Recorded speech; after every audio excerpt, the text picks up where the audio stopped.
This is an unboxing of the Align Trex 250 DFC Plus. This will be at least two-part video. The first one is just a simple unboxing showing what's inside this box, some general thoughts. And the next one I will actually go through the whole helicopter and see if it's actually put together. So it is, as it says, bind to fly. Is every screw Loctite and stuff like that. Is there something you should be aware of if you go and buy this?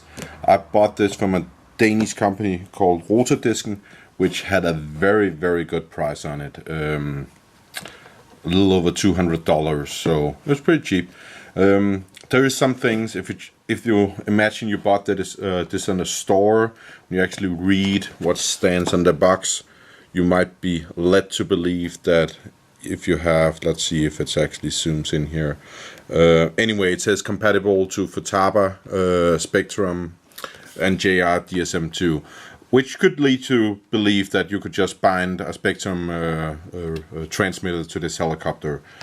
This is not correct. For that you need a satellite. If you use the Futaba system, it should be out of the box. I do not have the Futaba system, so I will be using the Spectrum with a satellite, but I will go more into that in the next video. Let's open up the box and see what's inside.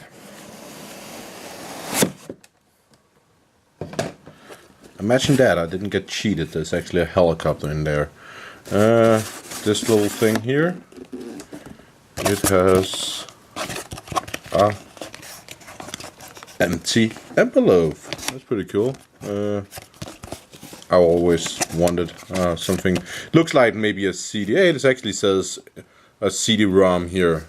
Maybe it dropped out in the box, I will see, but it doesn't seem like there's something in there. So quality control at the factory seems a little jiffy at this point. So let's see what else.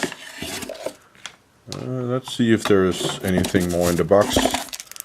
Some simple blind plugs, a manual, and that's about it. So the thing you actually get pre-assembled is this one. It does look pretty nice. Some things that I noticed right out of the box is that the head is not, or the blade holders are not metal, they're actually plastic.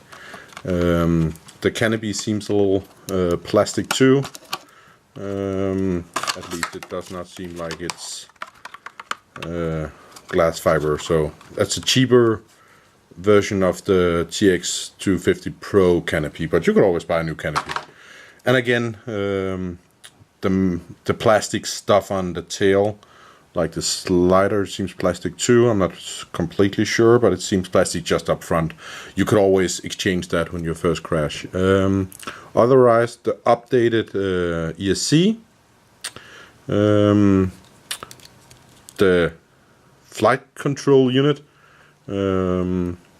should be pretty good. I'm looking forward to trying that. I have never tried the Align fly barless controllers before. I heard different stuff about them, not all good. But just up front, I will say that this actually looks very nice for the price. I'm looking forward to see how it's actually put together. So this is about it. Stay tuned for the next video where I'll actually come with a more detailed description of what I found when I go through the helicopter and some more general thoughts about it. This one last thing, this might tend to believe people that this is a beginner helicopter as it comes pre-assembled. That is not the case. This is not even an easy helicopter to fly if you're a beginner, and it does not crash well. I had a 250 before. If it crashes, it will break, and it's a pain to put together again because every screw is so tiny. But let's see what else turns up. So stay tuned.